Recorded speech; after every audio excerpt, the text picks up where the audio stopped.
I introduced her evil twin this morning, but I'm very relieved that the real deal is here this afternoon, so it gives me great pleasure to introduce our principal speaker, Dr. Tori Herridge, evolutionary biologist at the University of Sheffield, mammoth expert and broadcaster. Come on up.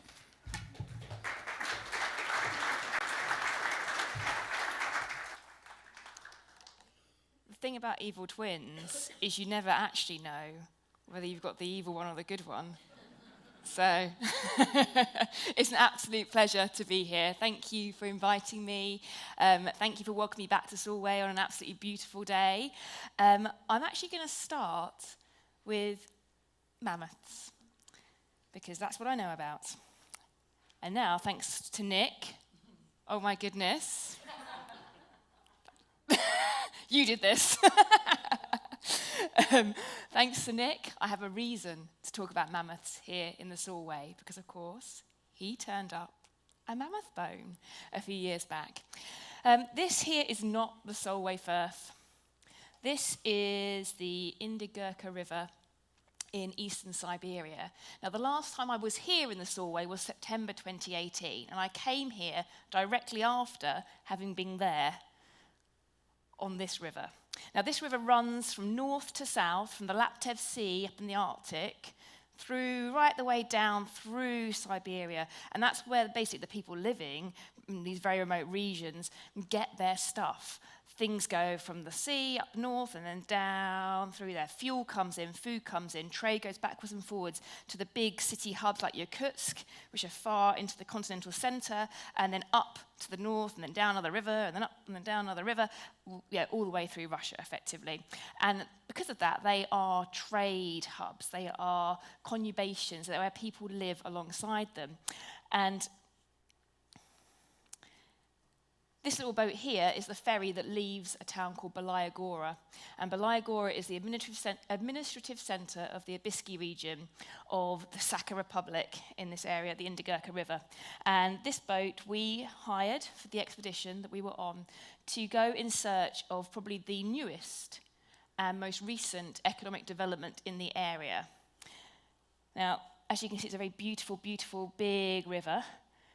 As you head up it and turn off into its tributaries, the tributaries get smaller and smaller. Now, this particular year had been a very low very low river level year, and you couldn't get particularly far along the tributaries. So we went along these tributaries in small boats, not the big boats, obviously, further and further and further. And the tributaries got smaller and smaller and smaller, until basically the water ran out. And at that point, you had to get out the boats and you had to walk. And I say walk, when I say walk, I actually mean wade. And you live in the Solway, you all know what sticky river mud is like. Now, this is sticky river mud that is basically permafrost slurry. It's the end of the summer, it's August. It's not super warm, but it's not super cold yet either. Fortunately, most of the mosquitoes have gone. It's not too bad. If we'd been there a few months earlier, we would have had to have basically dealt with swarms of them and black fly. You get so many black flies sometimes in those regions that they crowd the eyes and the nose of the reindeer, and reindeer have been known to die from suffocation. It wasn't so bad when we were there, but the mud was sticky, and we had to carry all of our kit for quite some distance. And as we did so, what we passed was something that, had I been in that situation in this country, I would have stopped every other step, because the ground was absolutely littered, and I mean like littered because it was dumped there by people actually, with mammoth bones, with woolly rhino bones, with ancient bison bones and ancient horse bones. I mean, so many fossils. You were literally like, okay, another mammoth. Oh, a woolly rhino. I mean, if you did that in the UK, you wouldn't have moved, because you would have stopped and you would have just been in absolute incredulity at the riches at your feet. But that wasn't why we were there. We were there in search of something bigger. Just like other people who were exploiting this new economic opportunity. Because alongside those riverbanks, you would pass in their pairs or sometimes slightly bigger groups of mostly men, in fact, I think all men, people with hoses and sometimes a little like tarp tent or if they were lucky, an actual tent, and usually a small boat and kind of a jerry can of petrol, and that's pretty much all they had. But they were blasting the sides of the riverbank with these super high-powered hoses. And the reason they were doing that was because in the riverbanks, can you see there's sort of a shape here? That is the scapula of a mammoth. And this little lump here is actually a mammoth foot that is bobbing around. And when I say foot, I mean foot. It had flesh and toenails and muscle and a bit of fur coming out of the riverbank. They weren't after the feet, they were in search of tusks, because the biggest development in that area at the moment is tusk hunting. And because tusks are made of ivory, mammoth tusks are made of ivory. Mammoth tusks are bigger than African elephant tusks. They can reach meters in length and like 50, 100 kilograms in weight. And if you find a really beautiful pair of mammoth tusks of that size, you can get $50,000 for it on the free market. And that is considerably more than you will earn from an average job, say in Belayagora or Yakutsk.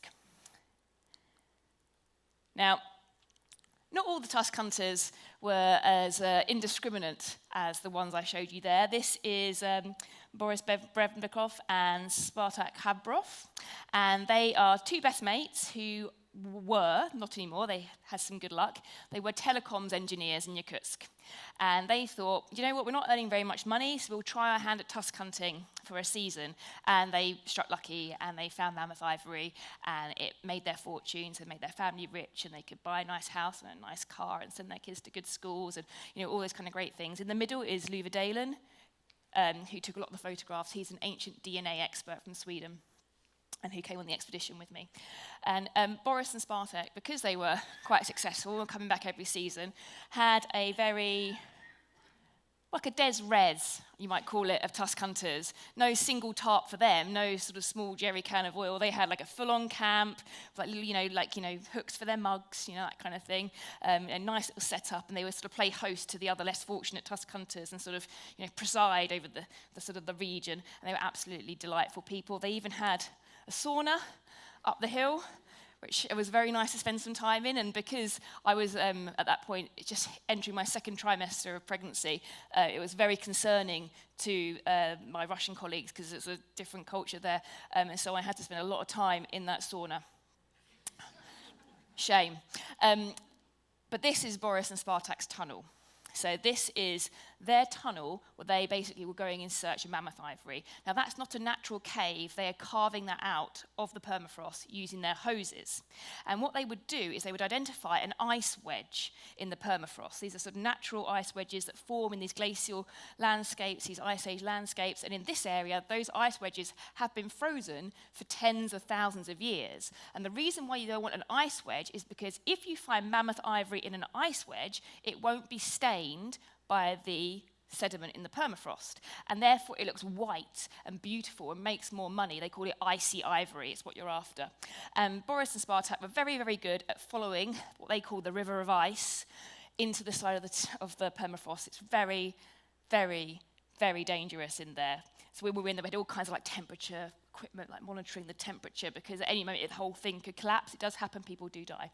And it looked small there, but very soon it opened out. And as you walked into it, the ceiling of this kind of cathedral-like chamber would be sparkling with frost crystals, and there'd be sort of just in the ceiling like a rhino skull looking down at you, and bones everywhere. And there was even sort of levels where you could see grass, sort of grass layers that were still green. Now, this is like ancient Ice Age grass layers within that permafrost. And that kind of place turns up remarkable things. Yes, ivory, but also stuff that people like Boris and Spartak aren't financially interested in, although they are interested in it, but have to give to the scientists from Yakutsk, because that's the deal. They can use hoses, they get a license if they give their bycatch to the researchers in Yakutsk. So this is a woolly mammoth ear in a piece of woolly mammoth skin from Boris and Spartak's tunnel, like that. It's about that big. This is a bird, obviously. It looks like it could have flown into their tunnel yesterday. We took some samples for ancient DNA. Louver analysed them with his lab. It turned out to be a horned lark. And we took some samples of radiocarbon dating. It's between 44 and 49,000 years old. Remember those numbers. They're going to come back to you in a second. This is a moth. So Boris and Spartak got quite into these little extra things, and they are really careful and really good at it, and they've got really sharp eyes. So Spartak spotted a moth, turned his hose off and collected it. I mean, this is the sort of thing that if you aren't doing it like that, it all gets just like smushed into the slurry. But this moth, 41 to 45,000 years old. Don't forget the fact that there were moths and butterflies flying around in the Ice Age as well, flies and mosquitoes, and all those kind of things that we don't put in our dioramas usually. And this is Spartak, or Sparta, because actually it turned out to be a girl.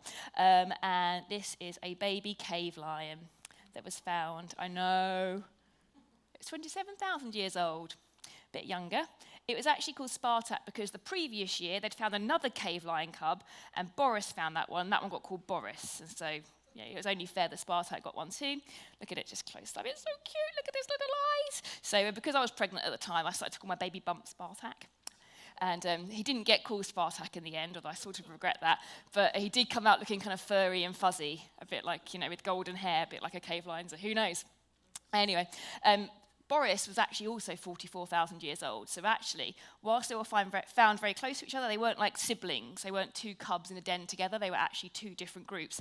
And we think in this tunnel, there was probably actually 2 layers of Ice Age material, and that grass layer was actually representing one older layer, and then this younger one, which Sparta came from above it. And then other camps elsewhere had this. This is a Beringian wolf head. Not from the same cave. We don't know how old it is yet, but Louver's working on it. I mean, really, what I'm trying to point out is this Ice Age area, this Ice Age fauna, we call it these animals that lived 40,000 odd years ago, can still be found in places like Siberia in absolutely pristine condition. Now, I'm not saying that to you to make you feel like Solway's a bit rubbish, because it's not. I'm saying it to you just to tell you a little bit and give you a real sense of the animals that were living across Eurasia in this time period, 45 to 46,000 years ago. Mammoths, woolly rhino, herds of horses, herds of reindeer, muskox, wolves, cave lions, hyena. These animals were everywhere, and they were also here. Now, Nick found a mammoth not so far from here. The dates from that are also about the same age as these creatures here, so around about 46,000 years ago. And what's really interesting about that is that that marks a time period during the Ice Age where things got a little bit warmer. Not warm, warmer. So to give you that context of how climate has changed in the past, this is a temperature curve. So think warm up here, cold down here, like that. And this is 20 million years ago. It's got a funny sort of, squished up scale. So 5 million years ago. In the 5 million years ago, you start to really see this pattern, of things going from being quite nice and warm to getting much, much colder until you hit what we think of as the Ice Age. And then you get this period where you go basically from warm to cold, warm to cold, warm to cold, warm to cold, warm to cold, every 100,000 years. And in particular, that happens over the last 800,000 years. So you want to zoom in on it. From every 800,000 years, you go basically from a warm period to a cold period to a warm period to a cold period to a warm period to a cold period, just like that, every 100,000 years. And 40,000 years ago pops you up here. Now, we use these things called marine isotope stages. Even ones are cold, odd ones are warm. So we're currently in a nice warm one, number 1. Right? And our little mammoth from Solway and that one of the old cave lions, the moth, the lark, all come from a period called stage 3. Now, stage 3 is here, also known as the Middle Devensium, about 40 to 50,000 years ago. And that, on our little cold hot chart, is around about here. So it's not warm like today, like we're up here. It's certainly not as warm as it was 125,000 years ago, but it's warmer than it would be in a full glaciation. So if you were to come to Solway 40-odd thousand years ago, 45,000 years ago, you wouldn't be under an ice sheet. You'd be in a landscape that was much more akin to something you might be familiar with, or if you've seen nature documentaries or even been lucky enough to go somewhere like Alaska. So think about a tundra region, maybe with some braided rivers, sort of, running fast, and sort of, in and out of each other, sort of very few trees, sort of small shrub-like things, alders and dwarf willows, and animals like mammoth. Animals like probably woolly rhino, animals probably like bison and reindeer and things like that, and maybe that little moth or a horned lark. So that's the kind of landscape you've got to imagine when you think of Solway 46,000 years ago. And the reason why I like to imagine that is because when I come to places like Solway, that's what I have in my mind. So when I came here, I forgot to show you about the ice sheets, that comes later. So later you get the whole area covered in ice, the last glacial maximum, sort of 27 to 25,000 years ago. And then all that's gone, everything is super, super cold and a kilometre under, probably, in most places. Now, so when I come here, I was lucky enough to do so a month after I went to Siberia, I got to do it in the guise of presenting a TV programme. Now, I've really badly edited all of the beautiful drone shots out of Britain at low tide, just so I could have them as a backdrop and you could all enjoy them whilst I'm talking. There's no sound, you can just have it. You've got to pay attention unless you want to spot your friends, because I'm really rubbish at editing things, and there's definitely some people still in there. Shout out if you spot yourself. So when I got to come here and make Britain at low tide, I got to see this. Now, I look around this and I see this landscape, and I'm there. Yes, I've got to make a TV programme. Yes, I'm here to talk about archaeology and meet amazing people. But I also am looking around, having the joy of thinking about a landscape that is full of deeper, longer histories. And at that point, I was not aware there was a mammoth. But I was thinking about it, because I was aware that there were bone caves up in Assynt that I had the pleasure of visiting for other programmes, and that I knew were full of interesting Ice Age creatures and bears and things like that. And I knew there's mammoth material from Scotland elsewhere, and I know there's mammoths in Britain 40-odd thousand years ago. In fact, the Britain of 40-odd thousand years ago, we've got plenty of archaeology. Neanderthals are probably there from 60,000 years ago onwards. We've got Kent's Cavern, which is, there's a upper jawbone there of our own species, dated to 42,000 years ago. So 46,000 years ago is a really interesting time period, right? Because were Neanderthals there? Maybe. Were our own species there? Maybe. There might have been the presence of people sort of ephemerally and intermittently moving through the landscape alongside the mammoths, and in this kind of big, cold, kind of Alaskan-style environment. Nothing like this kind of Solway open firth of long, sort of long, sort of mirage-like vistas. But you can still see the imprint of those later ices shaping the valleys, right? That everything, all the archaeology that we're looking at is effectively working within. And then you start to think about the landscape itself, and, look, what seaweed's that, everybody? I've heard there's a really good book. Surely you can identify that one, Nick. You must be able to. Sorry, I lost my train of thought then.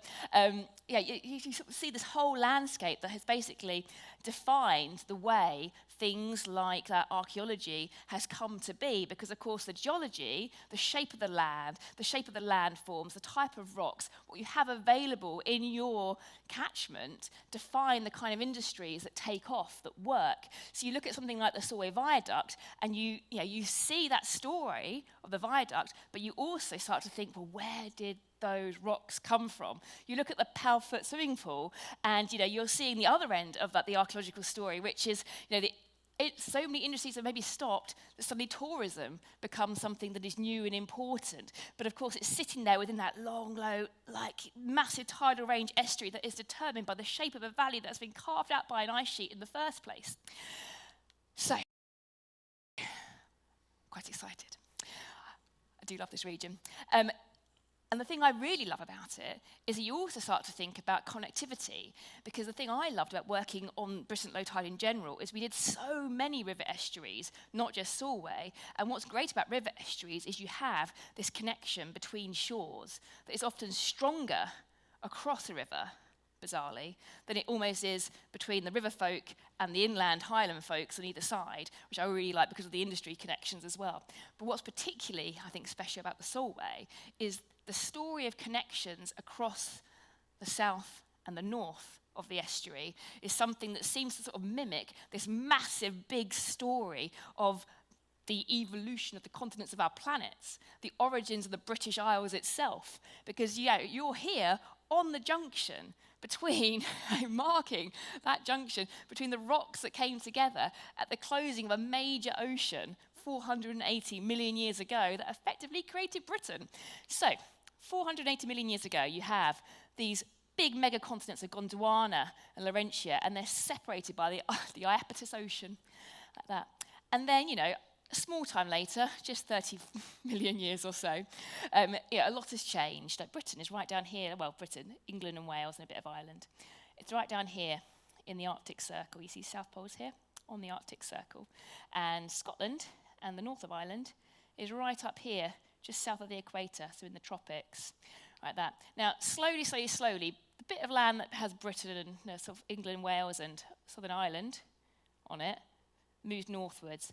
And we talk about the closure of this ocean. Now, that sounds all very static. Eventually ends up closing the ocean 420 million years ago, which all sounds very static when you talk about it with maps and things like that, but of course it wasn't. The tectonic activity that creates that kind of movement, the forces that bring continents together, build mountains. And when you look at the rocks around Dumfries and Lochaber and Lockerbie, you see these things. You might see in a geological guide, it's Silurian turbidites, right? Turbidites are an underwater avalanche, like an underwater lavalanche. It's what happens when there's a massive underwater avalanche or landslip because things are moving. Earthquakes are moving, continents are moving, and things are collapsing and spinning, and sediment is moving and creating these turbidite rocks that poke up now on the hillsides around Lockerbie. And that is basically telling you about that movement. It's showing you that things were moving, oceans were closing, and mountains, ranges like the Himalayas that once stood around here and are now long gone because 400 million years has passed, were there once and started to define that landscape. From there, the next set of history, of course, you have in this area, and the biggest geological unit you start to see, is when you have this megacontinent, Pangaea, Permian into the Triassic. Now, you can see where the newly connected, although it's not a thing at that time, just drawn it in red, where the British Isles and Ireland are. Right here on the equator, in the middle of a supercontinent. And when you're in a supercontinent, you get massively hot, dry interiors. And at that point, what is now Britain was in the middle of a great big desert. A desert where sand was blowing. There were some rivers. It wasn't completely inhospitable. Reptiles scuttled across the sand and dragged their tails behind them and left their footprints in the rocks. And of course, that beautiful red sandstone is what now builds the buildings that we have in Carlisle. It's what makes the blocks that built the Solway Viaduct. It's what defines the colour scheme of everything we look at. And it's there, from deserts 300 million years ago. Oh, I skipped on a bit too far. Sorry, I skipped a bit here. And then I know what I've missed. I'm sorry, guys. And then, of course, you get the Carboniferous. And the Carboniferous comes along later. And Britain's now at the tropics. And there's swamplands replacing those deserts. And in those swamplands, trees are sinking. And the trees, of course, eventually turn to coal. So you've got the material, the sandstones that build our buildings. You've got the geology of something like the Carboniferous that itself underpins an entire industry that changes the face of a region 200 years ago, and that leads to incredible stories like the one we covered on Britain at low tide for this episode, which really, really upset me, which was the tragedy at the Whitehaven coal mine. But all of this, you look at it, like the buildings are built from stone from the area. That stone came from somewhere. And the men in those coal mines, the boys in those coal mines, were digging material that speak to the geology of times past as well. And that wouldn't have happened, that industry wouldn't have developed if it hadn't been for the circumstances that basically led us here over millions and millions and millions of years. I should say, actually, you might have spotted lovely Oliver, who was one of my co-presenters on the programme. I met up with him in Sheffield earlier in this week. He's fine. He If you're an Oliver fan, he's having a good time. In fact, in the interim, he has actually had a brilliant time, and it was last seen, he told me, in France, he fought off a wolf with his bare hands. Honestly, I know. Anyway, that's Oliver for you. So you sort of see this connection when you have a personal story, a history story, that to me is embedded in place. Like it's the communities, it's the people, but also the place itself speak in its very most fundamental way, not only into defining the landscape that we look at, but into basically defining the industries and the stories and the history of humanity that is built upon it. So coming back to the viaduct and that connectivity, more beautiful pictures, there's Anne again. We were so cold. It was colder here than it was in Siberia, put it that way.